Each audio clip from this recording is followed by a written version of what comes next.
Legacy of a Traitor, Chapter 9. But before I could plead my tribe's ancient bond, King Genra gave us one final chance. I shall never forget his words to me on that day. I am realizing a necessary truth of Ranyan, one that I can only reveal with those I trust absolutely. The sword of the king are useful, but they are brutes. It is the king shields I wish to trust. He had stared at me, a white fire burning in his eyes, pure determination inflaming his being. If I cannot, then the ancient covenant will end, one way or another. Verse 9 of the Confessional Monolith. Throughout all of Seth's life, he had always cursed his hesitancy. He had wondered whether it was actually logical precaution or simply unnecessary paranoia. Regardless, he had become used to that feeling, the apprehension that he believed was fear. But when the news of the two approaching armies from the dead empire of King Genra reached him, Seth realized that he had never been truly afraid until now.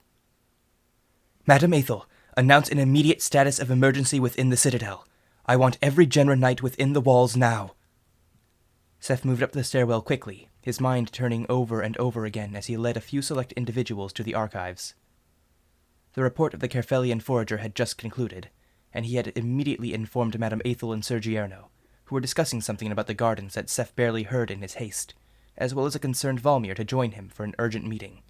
The old guard had been chosen partly because he was close to the study at the moment, and partly because Captain Trevin was still recovering from the copious amounts of drink he'd had at the victory feast, a feast whose joyous memory now felt like nothing more than a sick joke. He knew that everyone would be awaiting his response to this horrific news with bated breath. However, he had barely made it through hearing the report without falling apart, so how could he know the right thing to do? All he had was the knowledge written in the archives to assist him now. Not a single person in the Citadel had ever been in a situation like this.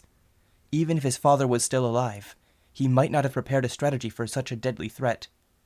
And all of this was upon Seth. But before that, we need to formulate a strategy on what to do. We can't have panic spread, can we? Lord Cernier, perhaps we... Madame Aethel started, keeping pace with some effort. No, panic doesn't matter now. Every moment must count. We'll just have to deal with the panic as it comes. Valmir cleared his throat as he followed the group upstairs. Your lordship, please, take a moment and... But the chaos of the announcement might be too difficult to handle. Blast it, how should I... Seth broke off as Eldred grabbed his shoulders and forcefully shook him. Hind's teeth, Seth, calm down! Your babbling won't get us anywhere. You called for us to have an immediate council, but you won't even wait until we've reached the archives.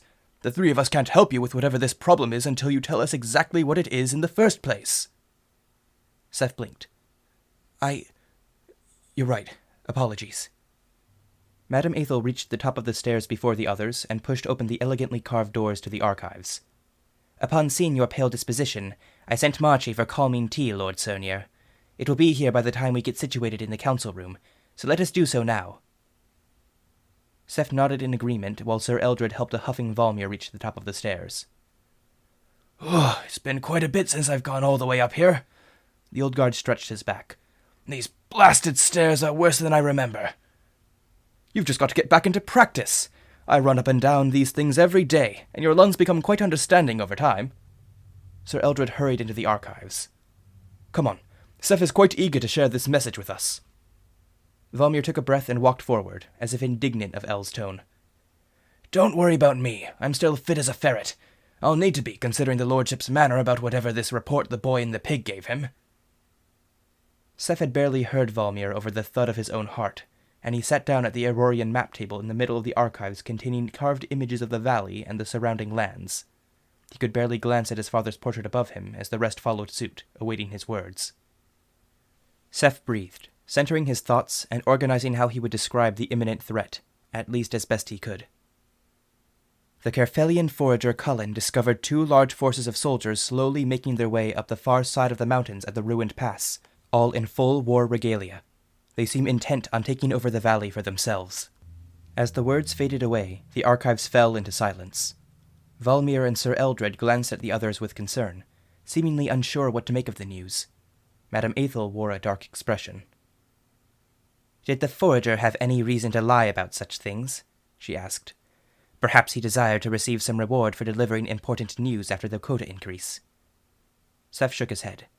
He certainly desired a hefty reward and spoke with wild emotion, but he carried proof that no one in this valley could fabricate. Seth unwrapped the dagger that Cullen had given him and set it on the table. As expected, Seth saw a flash of realization in Valmir's eyes. Cullen delivered a rusted dagger from the ruins of the old pass, intending to sell it as an antique. It is heavily weathered, but I am sure it looks familiar to some of you. Aye, it does. Valmir picked it up, inspecting it closely. This was made in the old forges of Mist Bay. The metal quality was a bit worse, but it had a lovely emerald tint. He nodded. This was certainly from at least 30 years ago. Sir Eldred stroked his beard. That doesn't mean it came from the ruins of the pass. It could have just been something bought in a pawn shop or kept as a family heirloom. That isn't enough on its own to ensure how truthful the kid is. He chuckled nervously. It certainly isn't enough to prove that an army is coming, right? I wanted to believe that myself, El, but this proves it to be true. Seth took out the 2 breastplates from the satchel that Cullen had given him, the symbols on each clear in their heralding of destruction. I am certain these are the sigils of Clan Markelt and Clan Rotrar.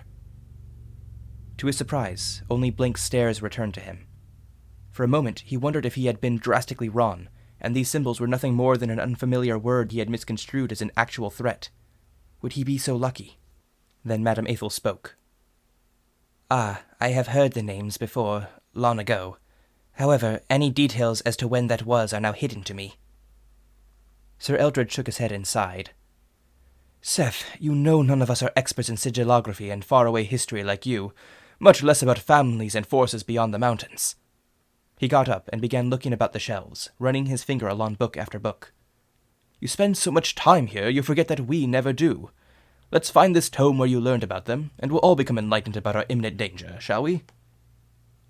Right, yes, sorry. There should be a copy on the second shelf from the top, 13 from the right.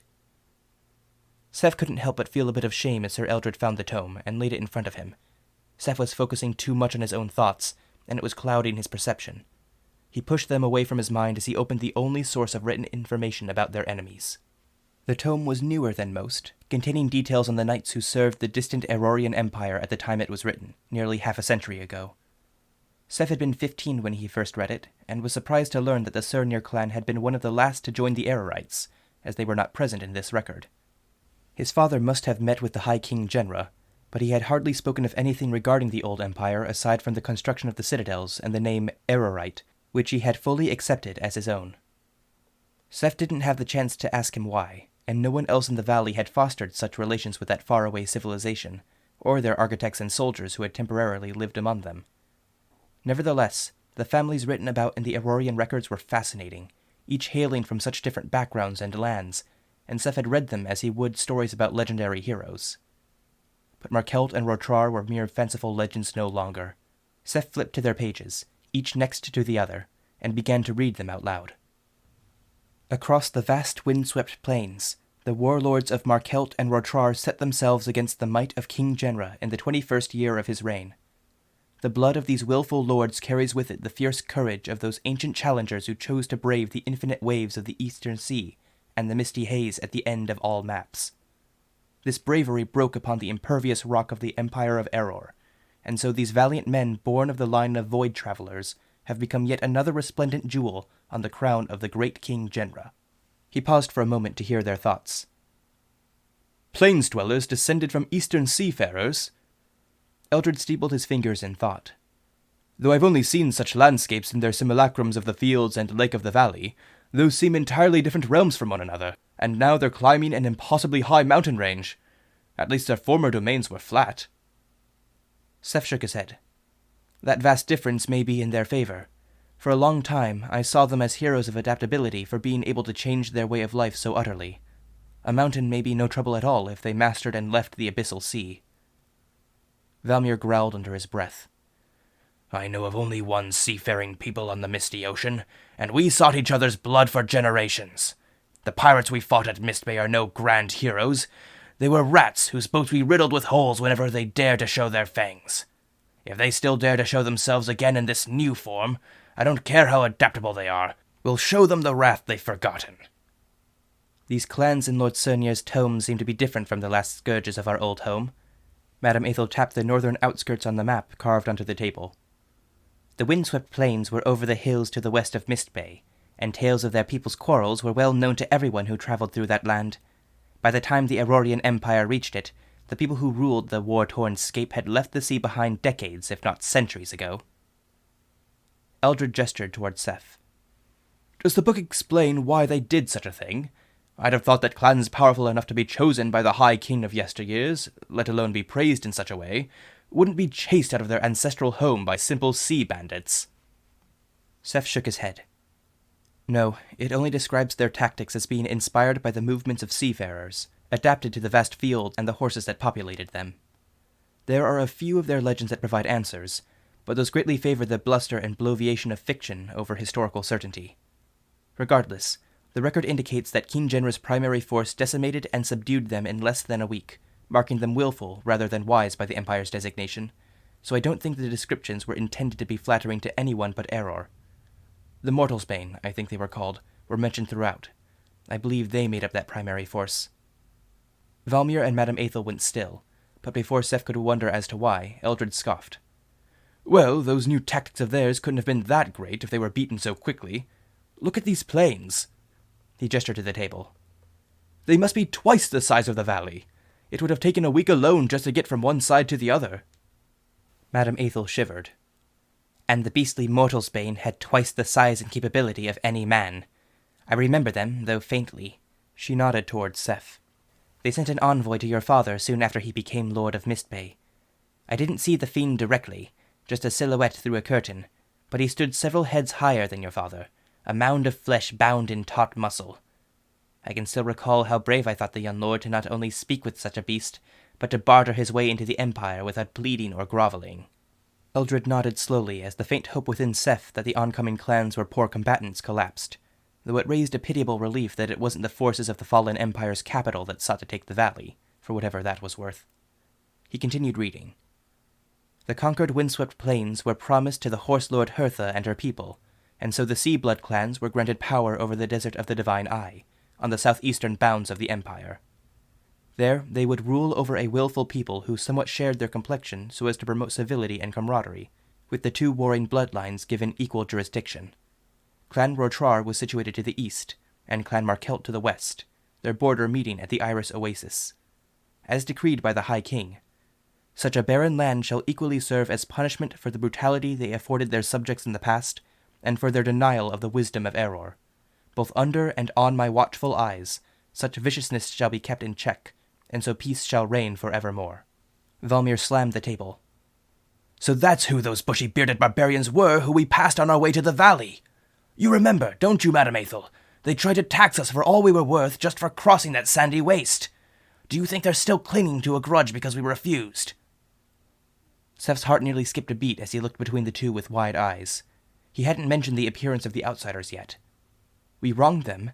Why would we do such a thing? They surely must still be mindful of it, especially if they are traveling so far. And if they were so vicious against their own, they will assuredly show us all no mercy. Calm yourself. Madame Athel struck the table with an enclosed fist twice. Valmir's memory is colored by his station at the time.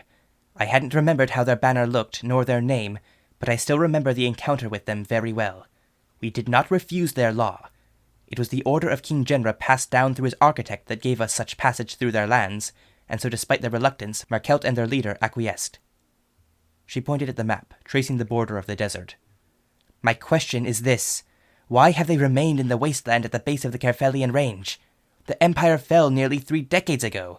They could have left that barren land any time and in any other direction. Reports of the bounties of the Carfelian Valley were rare and closely kept in those days, so it would be madness to try and climb such immense peaks with no guarantee of success. It was only due to the Sernir clan's connections with the traveling guilds that we had the knowledge and fortune to choose this land as our new home in the first place, and scant legends would have no sway after the landslide at the pass. Why are they targeting us? Madame Athel's voice had been growing in intensity over the course of her speech.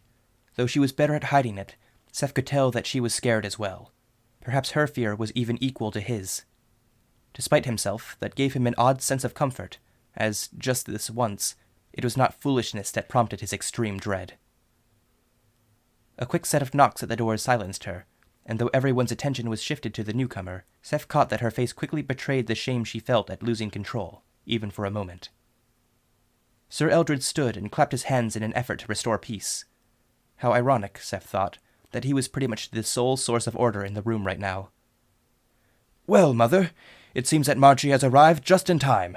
I'm not sure if your queries have answers right now, but I'm sure that Seth will probably have an idea once he's able to think about it over a nice cup of tea. What good are all these books and records if a clue isn't buried amongst them somewhere, Valmir had already gotten up to open the door, but he paused and asked, "Is it your lordship's will that others may hear, or should we send them away?" Seth nodded assent. Marchie was the one to whom Cullen first relayed his message, and besides, he can be trusted with keeping a secret, likely better than everyone else here. Is that not so, Madam Athel? She took a final breath to collect herself and nodded. "My protégé is capable, yes." The old guard opened the doorway, revealing the elegantly dressed servant and 3 younger aides, all holding either a kettle, cups, or other supplies. The latter were trying to hide their winded breathing from climbing as best they could. Marchie bowed with a swift and precise motion. "As requested, Kamai Bloom tea for 3. I added a bit more if necessary." "Your foresight is much appreciated," Madam Athel said. "However, would you mind sending the others away? Confidentiality is desired here." His eyes wavered for a moment, and Seth knew he was thinking about the danger that Cullen had warned of. Then he set his jaw and bowed once more alongside the aides, who looked both relieved and disappointed that they wouldn't take part in such a tense and important meeting. Valmir closed the door as Marchie set to work, and within a few moments he had already laid out the trays and had begun pouring a deliciously refreshing scented beverage into Seth's cup. As the florally herbal aroma reached him, Seth took a deep breath, feeling his panic's stabbing edges begin to soften slightly, if not noticeably so. There was no answer to this threat yet, but perhaps one might be found through learning all he could from what had happened over 30 years ago. Both Madame Athel and the old guard were greater sources of information than any tome, even if it would only amount to knowing how utterly doomed they all were. "Many thanks, Marchie. Please take some for yourself if you feel the need." The thin and sharply featured aide nodded his understanding, and though he didn't say it, Seth could tell he would take up that offer. El cleared his throat. "Seth, as you were saying, these Marky and Rory fellows were sent to a desert as punishment, but is that all the book says about them?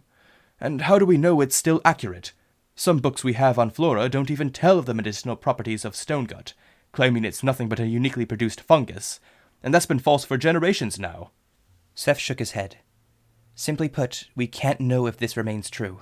If it wasn't for the forager confirming specific similarities in their written appearance and their weaponry and armor, we couldn't even confirm if it was simply another band of ruffians who had stolen old materials. As it is, there are already discrepancies. This book claims that they were still learning how to travel without their horses at the time, but they were making use of large lizard-like creatures as they were traveling up the pass in the present, both as mounts and as beasts of burden." "So that was no bluff." Seth and the rest glanced at Valmir, who started. "I didn't realize I was speaking aloud. Sorry. What you said about those lizard beasts reminded me of a ratty fellow I met in the desert, and the wild claims he was making. All the memories of that time have been rushing back, you know. So why don't we hear the full report that the forager kid gave, then I can speak without worry." Madame Athel nodded. "I feel much the same. I trust you to have all the details well in mind, so we shan't interrupt until you finish."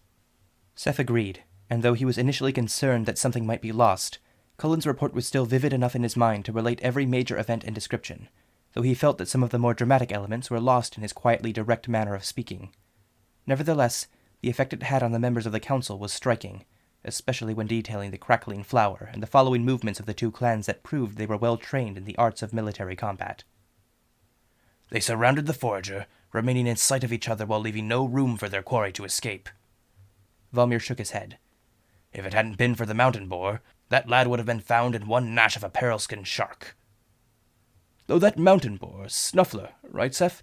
Yes, Snuffler is an extraordinary example of her species.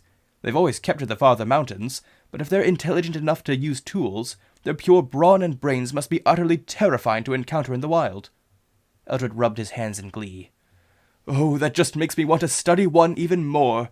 Do you think Cullen would let me borrow her for a bit when he returns?" "If he ever gets a chance to return, we should all count ourselves lucky enough." Madame Athel shivered. Clan Markelt and Clan Rotrar both took the lessons of their ancestors to heart. Did Cullen report anything else? No. After escaping the soldiers, he returned immediately to the Citadel. I take it you remember much about these clans, then. I know the story of the great travel from Mist Bay to the valley, but the details of your stay in the desert have never been fully revealed to me. If you and Valmir could enlighten us about these families, we might be able to find a way through this.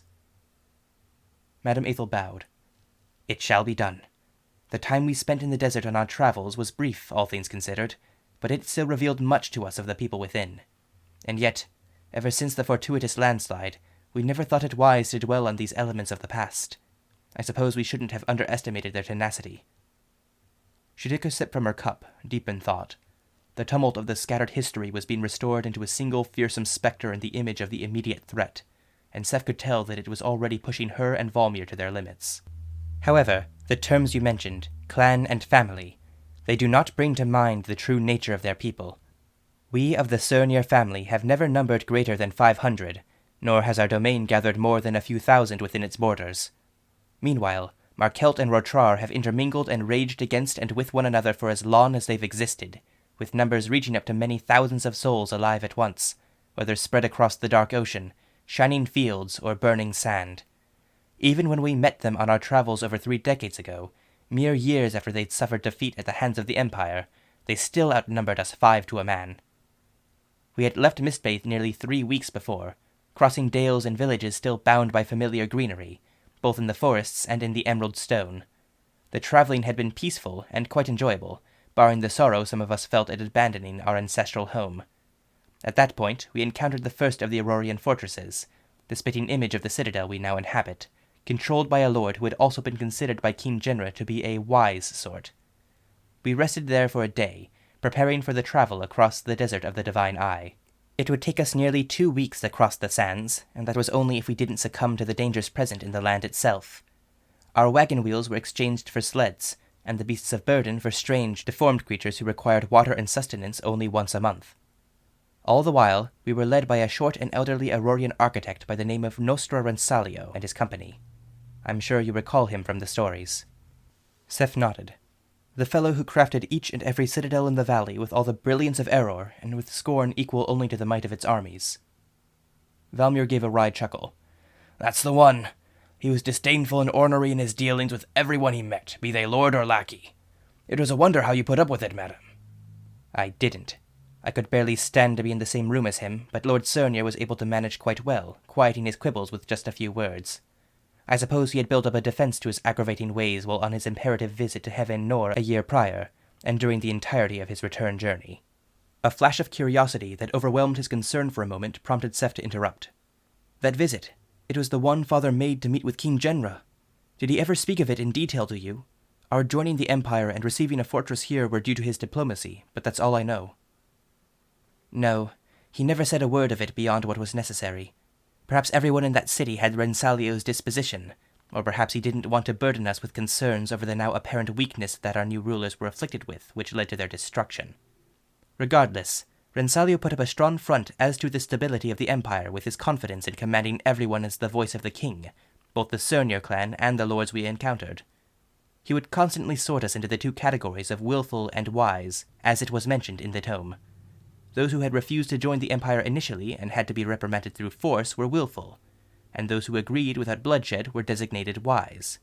We were of the latter category, but many others were in the former. Those of Markelt and Rotrar had fought the Empire on the western plains, but there were others, inhabitants of the Divine Eye itself, who had made their stand against the Mortalsbane beastmen. These original inhabitants had fared far worse than anyone we'd met, as nearly every one of their leaders had been slain. Whether this was due to the fury with which they resisted, or because of the will of King Genra, I do not know. We were told of this by Rensalio in advance, and to consider them as lesser for it. In many ways, it made me thankful that we were a small and militarily weak family, as I can't imagine what might have happened if we'd refused to be joined to Error. El coughed. Sorry. Why do we consider ourselves still to be part of that empire, even in name alone? They sound about as brutal and monstrous as anyone could be. Seth couldn't help but agree. He'd never given much thought to the idea that the fallen empire was anything more than a helpful, if misguided entity that fell under its own weight. To hear about such cruel retaliation against those who clearly held no threat. Error's tyranny is why my father created the schedule as he did, isn't it? We have always strived to ensure that the Carfelians will not be mistreated, even to our immediate detriment, lest we become like that empire. Even if it was due to paranoia, Seth was a little pleased that he'd upheld his father's fervent desire to avoid the outskirt steward's plans of enslaving the valley. But why did he desire to keep the name regardless? Madame Athel shrugged. Perhaps he did so to restore the reputation of Error in at least one corner of the world, as a way of thanking the dead. Despite what the Empire did to those who resisted, they gave us far more than we could have ever obtained on our own, and there was no notion of considering us lesser than anyone, even the other men from the Company of Heaven nor itself, Rensalio being the one exception as the king's envoy. This was the case for the whole journey through the seemingly endless Auburn sands, and after we reached the Iris Oasis itself. It was a great lake, much like the one in the center of our valley, and it was always adorned with small turquoise-colored flowers that were said to purify the water since the days of antiquity. The sight of it, especially in the red bloom of dawn, was particularly beautiful. That lake was ringed by many gardens, and a shattered but recuperating settlement, though it was still small compared to the lands and the buildings around Mist Bay. That's where we first saw those whom we now know as clans Markelt and Rotrar, and all the repressed brutality that burned beneath the surface. Seth thought about her words for a moment. You said there was nothing but a small location, but if both Clan Markelt and Clan Rotrar were made into Genra Knights, weren't they both given an Aurorian fortress? Or did their title of Willful strip that away from them? They did, though how it was given may have been the punishment. She paused for a second in thought. Lord Cernier, have you ever wondered why 2 of the citadels of the valley were placed near a village and in a fruitful wood, while the other 2 were set in the center of the lake and far up in the barren rock of the eastern peaks? I couldn't imagine it was something so petty, to waste such a powerful and immense gift to create a nearly useless fortification. Why, in my youth, I always assumed that there was a deeper meaning that only King Genra knew of. I'm afraid it seems that pettiness truly was another trait of Error alongside their immense power, as both citadels in the desert were constructed on desolate stretches of land as far away from the oasis as was possible. One was placed at the edge of immense sea cliffs to the east, while the other lay in a deep canyon almost devoid of light at the westernmost point. I never witnessed these places myself, only learning of them later from both your father and Eldred's. Each went alongside an Aurorian official to explain their passage to the lords of Markelt and Rotrar while we remained at the oasis. Sieur Figuaro went to the eastern sea cliffs, and Lord Cernier to the canyons in the west. She took a sip of her tea. Both places were cursed, the lands desolate, and any scarce waters were foul and black with poison. I can understand the willful lord's rage, though the presence of Error certainly ensured that none were brave or desperate enough to push their luck. Valmir scoffed. If you'll excuse me, madam, but that wasn't at all the case. Maybe those bushbeards behaved well when you were around with those fancy carriages of Lord Cernier's and the rest, but we soldiers saw throats cut in the street, banditry against the desert dwellers, and bouts of vengeance between the clans attempted or foiled time and again. It was always followed by the aggressor being sent to the lakeside stocks, or even strung up by the Aurorians if he'd been caught twice. Wait, Eldred interjected. You're saying that the clans only fought against each other or the original inhabitants? Shouldn't Error's initial conquest cause all of them to be truly unified, if only because their age-old fury now had a new common direction? Was their hatred for each other so strong as to surpass that? Stronger than you'd think, lad. We didn't venture out from a little Errorite encampment that'd been built for visitors like us at the oasis, but from its walls we saw enough of the hellscape to last a lifetime. Valmir poured a small flask from his pocket into his tea. They're damn good duelists and swordsmen, crossing blades 20 times and ending lives before the authorities could reach them, all with a fervor I've never seen before or since. Better fighters than any of us, that's for sure. It was only ever individuals going rogue, but I think that's why I didn't recognize their sigils here, as it was impossible to think that those 2 forces would ever work together on something, let alone an expedition up an impassable range. Eldred followed Valmir's lead in his own way, heaping spoonfuls of honey into his own cup. Cullen mentioned that they still held what seemed to be a rivalry, but they sound like they can tolerate one another's existence now. A lot can happen in 3 decades, but how'd they ever get there? They've accomplished more than simple toleration. Valmir picked up the crimson breastplate, tapping the front of it. Whatever material this armor's made of, it's in nearly perfect condition. A little scuffed from practice combat and travel, yes, but nothing substantial. All of the plates I saw back in the desert were battered and stained with war. This means they have found a way to create or trade military material emblazoned with their own crests. Such a thing can only be done by a lord with full control over his domain, an excess of wealth, and a purpose to use it. Neither Markeld or Rotrar could do that without joining in an alliance, let alone both of them. I can only assume that the fall of Error spurred them into joining together. Seth rubbed his temple in thought. Whenever a kingdom falls, its lands descend into chaos. I can't imagine what would happen to the corpse of an empire spanning the world. He silently thanked his father for protecting the Surnir clan from such horrors, and the High Keepers for the landslide that sealed them in against such a wretched fate. Eldred shook his head in wonder.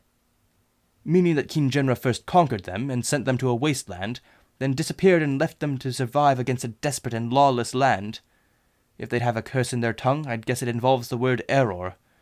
Do you think they still consider us part of that empire? I'm afraid so, Seth said. Even after restoring themselves against all odds, the lingering hatred wouldn't simply vanish in one generation.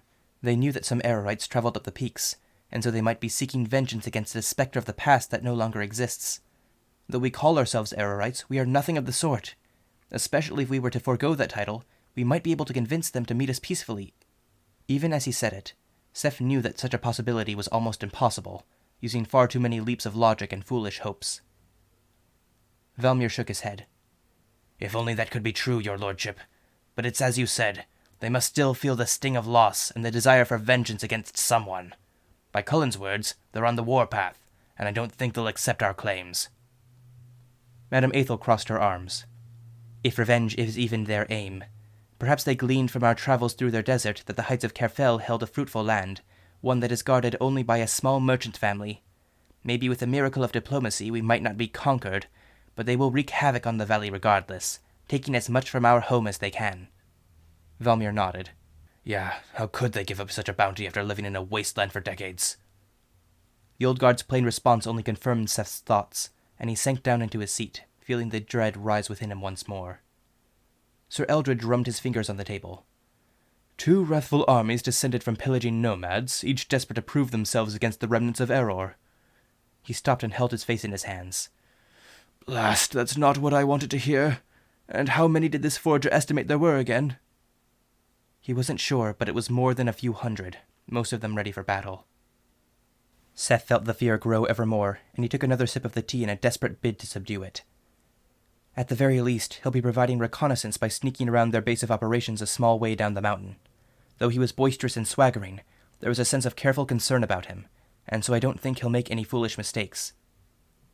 Sir Eldred thought for a moment, then shook his head. On the contrary, I think that poor lad is likely to be torn apart, or captured at best. Seth stared. How can you say that? He's the one who's braved those peaks for your stone gut for years, and he's escaped these outsiders once before. No, Eldred is right. Madame Athel wore a grim expression. If they were attacked once, likely for the first time since they began climbing the peaks, they will now be far more prepared for any eventuality like that again. The Kerfellians, on the other hand, have never experienced any true threat upon their livelihood, much less from another human force. He will underestimate them now, as I can tell he underestimated them from what you have said. Cullen seemed aware of what their effect would be upon the valley. He dreaded it as I did, Seth retorted. Valmir frowned. He never called their blades and armaments weapons, or referred to them as warriors. In fact, it is very possible he mistook them for merchants like ourselves, as the last warrior clan in the valley was that of Theron 30 years ago, and they were only here for a handful of months. Madame Athel continued. Yes, that could also be why he assumed there were women and children among the bearded folk. I can't say I've heard of any people in the Empire that were so hirsute as to make such a statement true.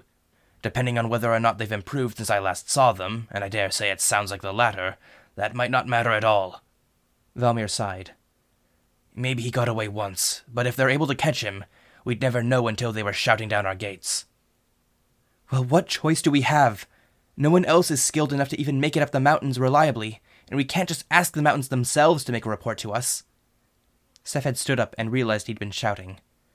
There is no other option. Besides, there was something about him that I recognized as true strength and cunning behind his eyes, though nascent it might be. I should be the first to doubt him, and yet I don't. He sighed. At least until a greater idea arises, we must place some of our hopes in him. Madame Athel smiled wryly. It seems after all this time, you've finally placed faith in your own subjects beyond the Citadel. I wish I could say that I fully agree, but it is true that your words do him merit. El nodded in agreement. I just hope that it isn't simply desperation making you speak so highly of him, though I can't say I'm against it at the moment. I still feel as if the full weight of this whole ordeal hasn't quite hit me yet, and I'd rather it didn't at all, so sure, let's hold on to that hope. Valmir set the armor back in the satchel. Though we can't place our trust that Cullen will return as he promised, we can hold to what he reported. Though the words written by generous scribes told of their strength, I witnessed the beginning of their mastery over the desert, though I couldn't have known it then. He pointed to Traveler's Pass on the map. To supply an army's climb over that with beasts of burden, you'd need a host of the sand dragons, or what were they called? Dune frills or something. That's what the man from Rotrar claimed. They would command every lizard in the desert, and rise to become the inarguable masters of the land. And the report proves that claim to be at least partially fulfilled. However, the one thing they couldn't do, even with such creatures, is overcome the walls and take the citadels. If supplies hold, they should keep us safe. A realization passed through Seth's mind. With the feast a mere 2 days away, the outskirts stewards will most likely be arriving soon. That's a small grace among everything, as every day we have is essential, and it will save us the potential danger of miscommunication over long distances. We shall tell them about this threat, and to be ready to take in the new Carfelians from the east of the valley into their citadels. Our enemy comes from a single direction, and we of the village citadel shall surely face the full brunt, but they will try to take the other fortresses of the valley as well. Madame Athel glanced at Seth. Lord Cernier, about the feast. Are you going to cancel it as you alluded to earlier, and announce this threat upon the entire valley to the Carfelians? Such news compounded upon each other may prove disastrous. Valmir nodded enthusiastically. Agreed. There would be morale loss of unprecedented proportions. Seth had already seen the worst-case scenario play out in his head over and over across the past hour. The feast at its height, the whole of the valley relaxed and vulnerable, then the deluge of armored titans storming through, slaughtering all without a fight. However, having taken the time to think it through, to reveal this threat to the valley now might only give everyone the illusion of initial safety, while destroying all goodwill built into the promised feast. It pained him, but he knew what he must do. Cullen was adamant they were at least a few weeks away, if not more. We shall let the feast continue without any announcement of this danger, as it is only for a day. All the color of it has been poisoned for me, but for those who are unaware, we should allow them a final feast before war. Then we must immediately prepare for a siege. Madame Athel narrowed her eyes. And how shall we do that? We cannot hope to match them in military power. Perhaps not, but as Valmir said, we have the advantage of the citadels. If they cannot breach them easily, we can remain safe so long as our supplies across the valley hold. The old guard thought for a moment. Do you think it might be a better plan to have us and the outskirts stewards centralize their resources and manpower into one citadel? Even if the clans take the empty fortresses as a result, without food or supplies they would eventually have to leave.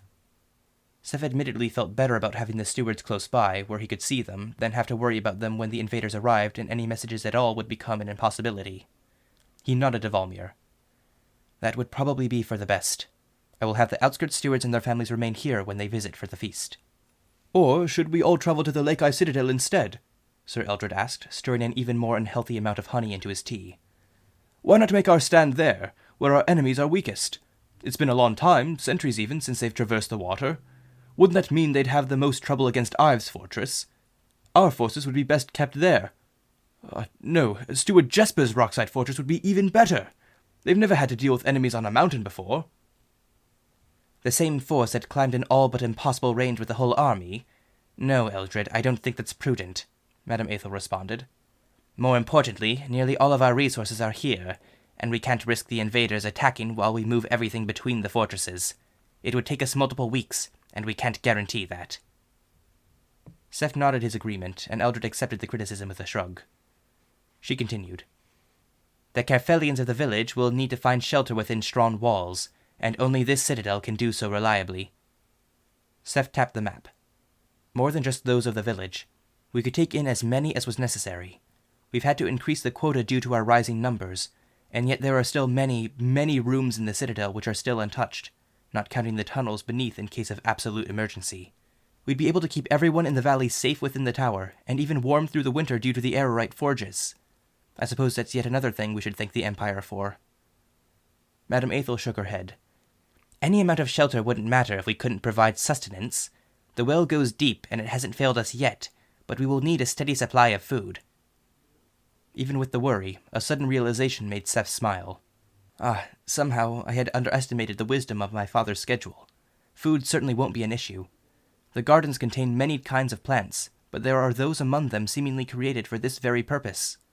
El, do you remember the tasteless Aurorian plants, the ones which grow like window frost on the solstice? Sir Gierno laughed. Yes, we already grow enough to supply all the beasts of the citadel with just the one. If we were to focus all horticultural efforts on those alone, we could have a whole silo filled in a month. Upon saying that, he frowned. However, those things are more than tasteless, they're downright bitter. We might be able to survive on it, but it would be a miserable experience. More miserable than starvation? Madame Athel asked. No, that should be satisfactory, at least for now, though we will need to store as much as we can to prevent that from being our only food. Sir Eldred set his teacup down hard and sighed with exasperation. Despite that, I feel like we're all jumping around the big question. Seth, do we have any long-term plans for victory here? How do your history books usually have sieges like this end for the defenders? Even if we can survive off of bitter meals, huddled around the furnaces like rats, those clans will have all the time they need to adapt, and one day they'll find a way over the walls, if madness doesn't do us in first. Seth knew that in all traditional ways, the chance of victory for the Genernites of the valley was horrifically low. However, his search over the last 2 weeks hadn't been in vain.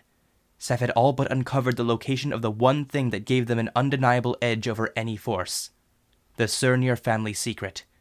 He knew it was a weapon against his family's enemies, and that it had been hidden underneath the citadel beyond the bronze doors, and that it remained there now.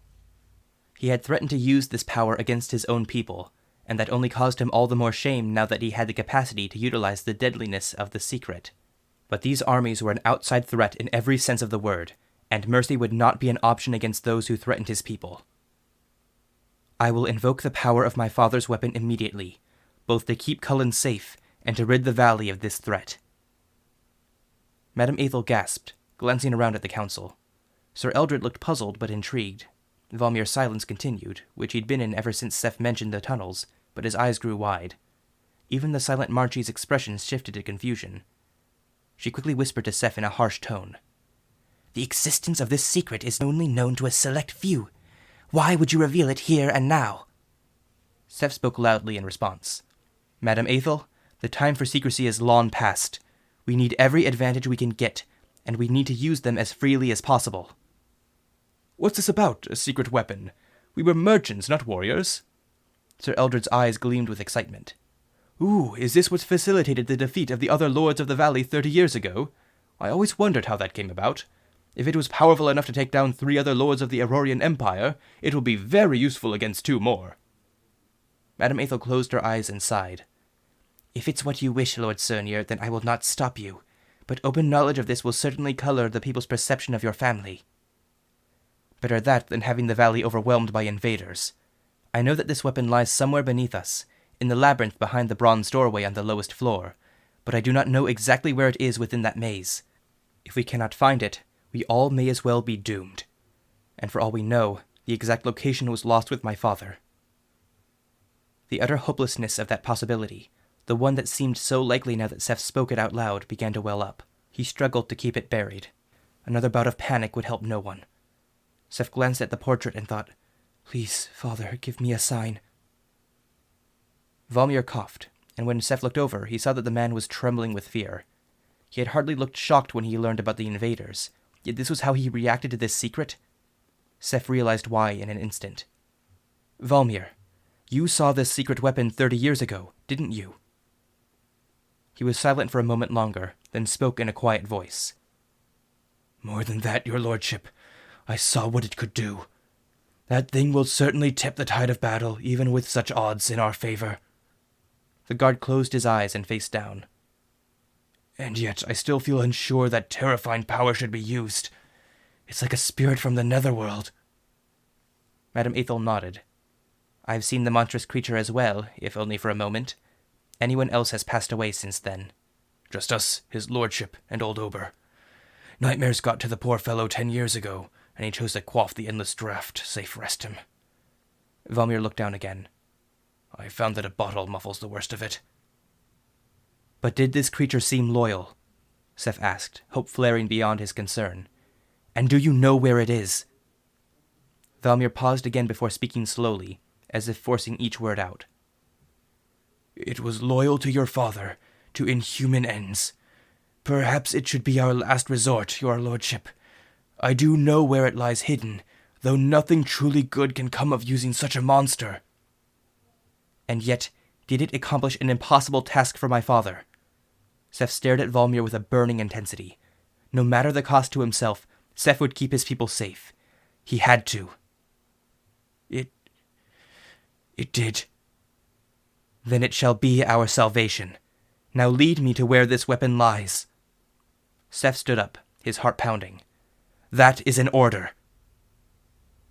Even Sir Eldred remained quiet upon witnessing Seth act so forcefully. Valmir took a deep breath and stood as well. Aye, Lord Sernir. As Seth followed the guard out, he spoke hurriedly to the rest of the people in the archives. Continue with the final preparations of the feast, but prepare for the lower halls and the eastern quadrant to be cleared upon our return so the secret may still be kept in part. Once I have the weapon in my hands, we will plan for the siege. With that, Seth followed Valmir down the grand stairwell, avoiding their eyes.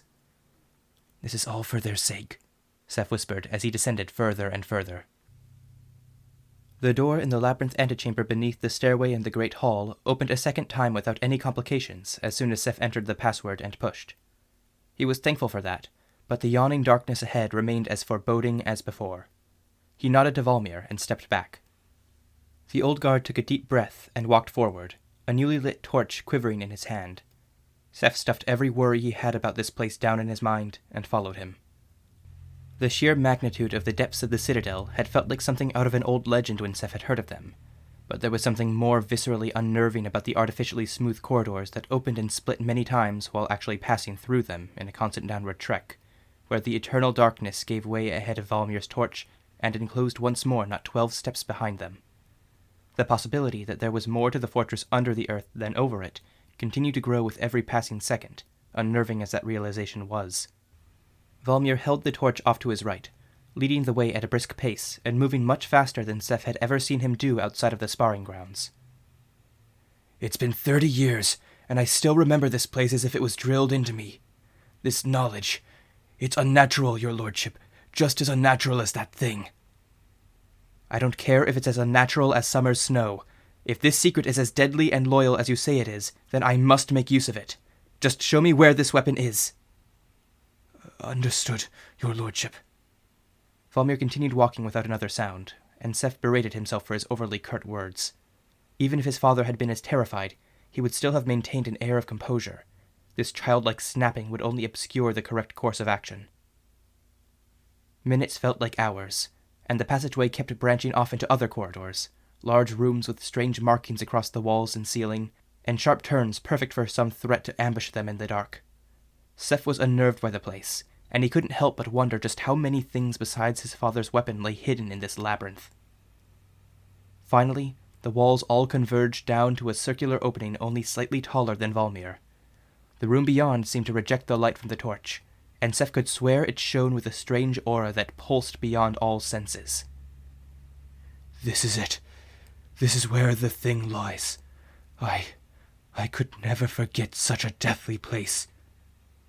Valmir was still, staring into the abyssal room. The secret won't harm us. It's my birthright to command. The words were as much for himself as they were for Valmir. They were enough. Seth stepped into the darkness. His whole body tensed in preparation for something, anything that might happen. The abyss enveloped him. Then, before the fear broke through Seth, the aura faded. The light from the torch filled the small room, and Seth finally breathed, realizing he had been holding his breath. The room was nearly empty, but the sudden light illuminated the one object lying in the center, resting on an ebony pedestal with utterly smooth sides. Seth had never seen anything like it. It had every kind of color imaginable, all melding and pulsing in and out, yet he could still see the far wall through the object. If it remained still, it would look like an abnormally large egg, but the edges kept reaching little tendrils out and then caving in slightly, like an unnatural, slow-moving fire. It was mesmerizing, and oddly beautiful in a way that Seth couldn't quite place. He moved towards the object. "Lordship, be careful! That's it! That's where the creature came from!" "My creature, Volmir." Seth raised his hand, holding it next to the object, which he could swear was moving more aggressively. At long last, the moment had finally arrived. The secret he had wondered about for so long, the weapon promised to him by his father, it was now within his grasp.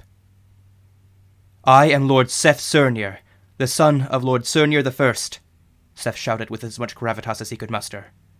"And so I command you, secret of my family, to serve me as you served my father. Awaken!" The object suddenly became still, and all its color faded into a dark gray. All the confidence that had possessed Seth faded along with it, and he stepped back, glancing at Volmir, whose eyes were as wide as his. He had done it, but what would happen now? "Volmir, is this what—" A sharp crack reverberated around the room, and Seth spun to face the object again. A complex symbol flashed in front of the object for a moment, disappearing like an afterimage of lightning. Then the object began to change shape, growing much larger, shifting into the form of a tall, hooded, human-like figure with no face, yet still made up of the slow, gray flame. The torch that was in Volmir's hands clattered to the floor, sending much longer shadows dancing across the walls.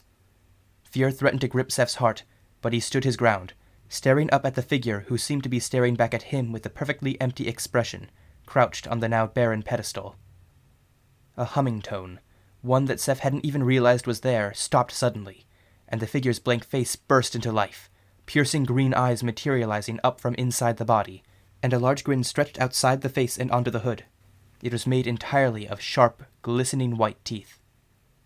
Before Seth could react, the creature spoke. "My, is it really so hard for your family to say such simple words as good morning? It's all I've ever wanted to hear, and yet every one of my relationships seems doomed to begin with a rude awakening." The voice that seemed to rumble through the air with a high, mocking tone was unlike anything Seth had even imagined.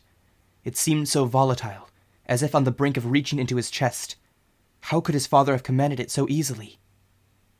"Though I must say, your greeting, though expectantly rude, was wonderfully dramatic." The creature spun, the whole of its form swirling in on itself in a blur of motion, growing and morphing all at once until it settled into a gray and hooded, yet otherwise perfect likeness of Seth. It began to move with far more than overt motions, as if acting in a play. "And I promise, as the most loyal and perfect of servants, to achingly deliver to you, my little spindly and jittery lord, the answers to all your most desperate needs." With that, it shifted immediately back into its original form, throwing its head back in uproarious, echoing laughter. Seth scrambled to think of some response to this thing. He was utterly surprised by the sheer familiarity of the secret. It referred to him with a casualness that exceeded even Mari, but it seemed to be under his control. As far as he could tell, at least. Seth cleared his throat, letting practiced politeness move to the forefront of his mind. "I apologize for my forwardness, servant.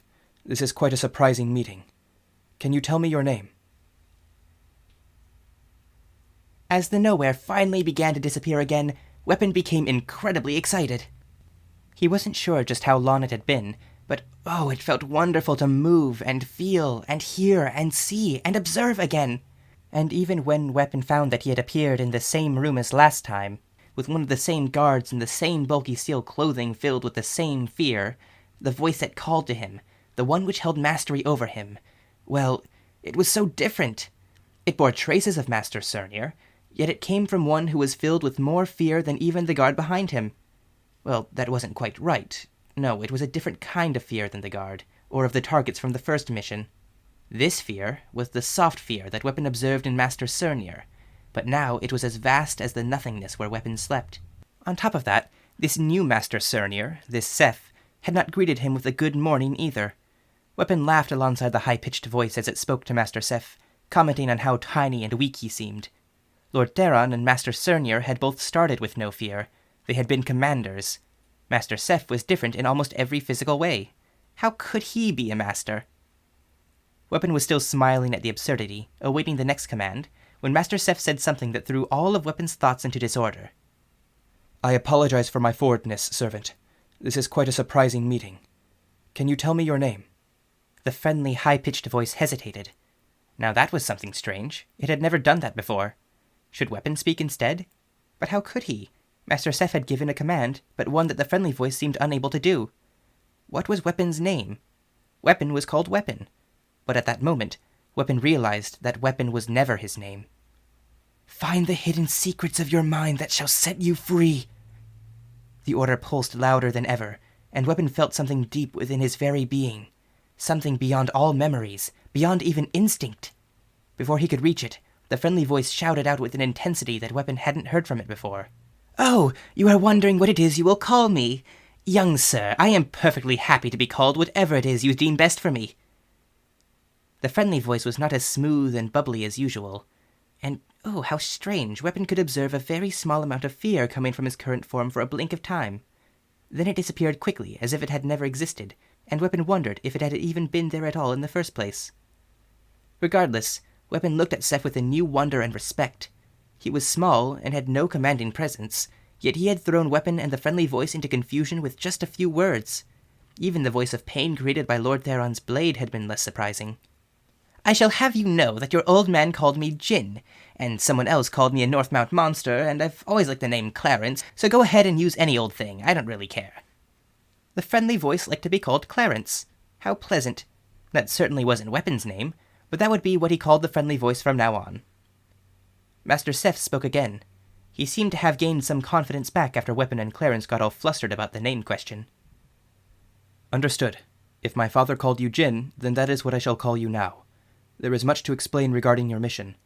Would you like to join me for a meal? Or do you even eat?" Weapon was confused. Why was Master Seth asking so many questions? Did he not know much about how to command Weapon? Weapon was still learning so much, but he didn't know what it meant to eat, or to do eat, or however it was said. Weapon wanted to answer. Did Clarence know? "Why, that would be lovely, sir. I don't especially need to partake in food for sustenance, especially since you seem to be in desperate need of such nutrition, but I will enjoy a feast all the same." Excitement sparked through Weapon's mind.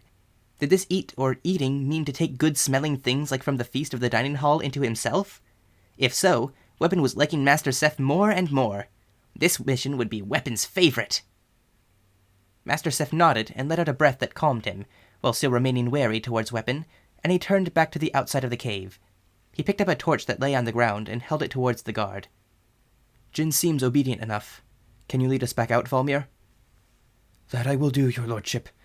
We just need to always be moving higher." The guard looked and sounded very different than he had on the first mission, but Weapon observed a very similar fear inside. Valmir. Seth. Those were their names. But what was Weapon's name? Before he could think any more about it, Clarence whispered, "My, the feast will be utterly delectable. Such tasty flavors will fill me up with so many happy thoughts." Weapon smiled, and shifted into the form with many legs for skittering upstairs. It made Master Seth jump, but Weapon didn't mind. Maybe Master Seth was the exception to the rule Weapon had discovered about those without fear. Or maybe it was that those without hard fear were the ones Weapon could learn from. Either way, Weapon was too focused on the promised feast to focus on anything else. Weapon was very excited indeed.